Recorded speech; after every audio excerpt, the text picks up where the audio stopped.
দর্শক, মামলা খুবই গম্ভীর হতে চলেছে। এই মুহূর্তে দেখতে পাচ্ছেন যে অনশন সভা বসেছে বসিরহাট এসপি অফিসের সামনে শেখ শহীদুলকে গ্রেপ্তারের দাবিতে। তো এই মুহূর্তে যারা এখানে অনশন ধর্মঘট করছেন, হিন্দু সুরক্ষা সমিতির একটা বড় অংশ দেখতে পাচ্ছি, এনারা কিন্তু আমাদের আজ বসিরহাট এসপি অফিস অর্থাৎ সুপারিনটেন্ডেন্ট অফ পুলিশ, পিছনে দেখতে পাচ্ছেন সুপারিনটেন্ডেন্ট অফ পুলিশ হাউস, এখানেই কিন্তু ওনারা আজকে এই অনশন ধর্মঘট সভা শুরু করেছেন। তো এই সভা কেন, অনশন কিসের জন্য, কেন শেখ শহীদুলের গ্রেপ্তারি চাইছেন একটু জানতে চাইবো।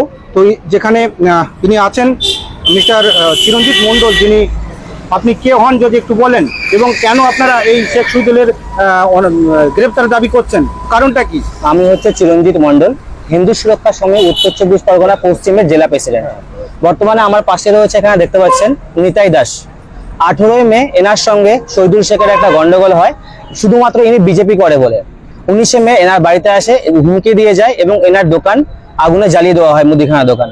তার জন্য আমরা বারংবার হাসনাবাদ থানায় যাই, এসপি অফিসেও আসি, লিখিত কমপ্লেন জমা করি। আমাদেরকে আশ্বাস দেওয়া হয় তার কিছুদিনের মধ্যে অ্যারেস্ট করা হবে। বাট আজ 3 মাস ক্রস করে গেছে, কোনো স্টেপ প্রশাসনের তরফ থেকে নিচ্ছে না।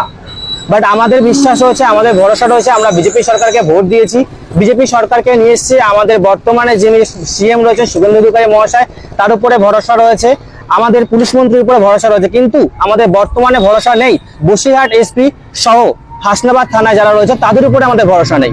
আমাদের কমপ্লেন কিন্তু এনাদের বিরুদ্ধে, না আমাদের সরকার বা না আমাদের বর্তমান সিএম এবং পুলিশ মন্ত্রী, এদের বিরুদ্ধে কিন্তু কোনো অভিযোগ নেই। অভিযোগ হচ্ছে একমাত্র বসিরহাট এসপি এবং আমাদের হাসনাবাদ থানা। নমস্কার। তো আমি নিতাই দাস। হ্যাঁ, আমার 3 মাস আগে শহীদুল শেখ দোকান জ্বালিয়ে দিল, তার আমি এখনো সুবিধা পাইনি, এখনো অবধি সে অ্যারেস্ট হয়নি। তার যারা দলগমী আছে এখনো অবধি ধমকাচ্ছে, এখনো ভয় দেখাচ্ছে। তা আমি এখনো অবধি কোনো আমার বিচার পাইনি। অনেকবার থানায় গেছি, আমাদের এসপি অফিসে এসেছি, এরা মোটামুটি হতে কোনোভাবে কাজ করছে না। যতবারই আছি ততবারই মোটামুটি যেভাবে হোক বুঝিয়ে দিয়ে ছেড়ে দেয় যে খুঁজছি কোনো কিছু। কতবার যে আমার আসামি, কেসের আসামি, সে হোয়াটসঅ্যাপে ছবি ছাড়ছে, দেখাচ্ছি, তারপরেও তারা অ্যারেস্ট করছে না। আপনার কিসের দোকান ছিল, আর আমার কবে জ্বালানো হচ্ছে আপনার দোকান? আমার মুদিখানা পাইকারি দোকান ছিল, জ্বালানো হয়েছে এখান থেকে 3 মাস আগে, 19 তারিখ জ্বালানো হয়েছে। 3 মাস ধরে আপনারা আইনের দরজায় ঘুরছেন, আপনাদের সঠিক বিচার হচ্ছে না, এখনো বিচার পাইনি আমরা, গ্রেপ্তার হয়নি, সেই দাবিতে আজকে আপনারা অনশনে বসেছেন। অসংখ্য ধন্যবাদ। আচ্ছা, আমি মিস্টার চিরঞ্জিত মণ্ডলের কাছে একটু জানতে চাইবো যে আপনারা আজকে অনশনে বসেছেন, আপনারা কি এখানে ডেপুটেশন জমা দিয়েছেন এবং সেখান থেকে কি রেসপন্স পেয়েছেন এখনো পর্যন্ত?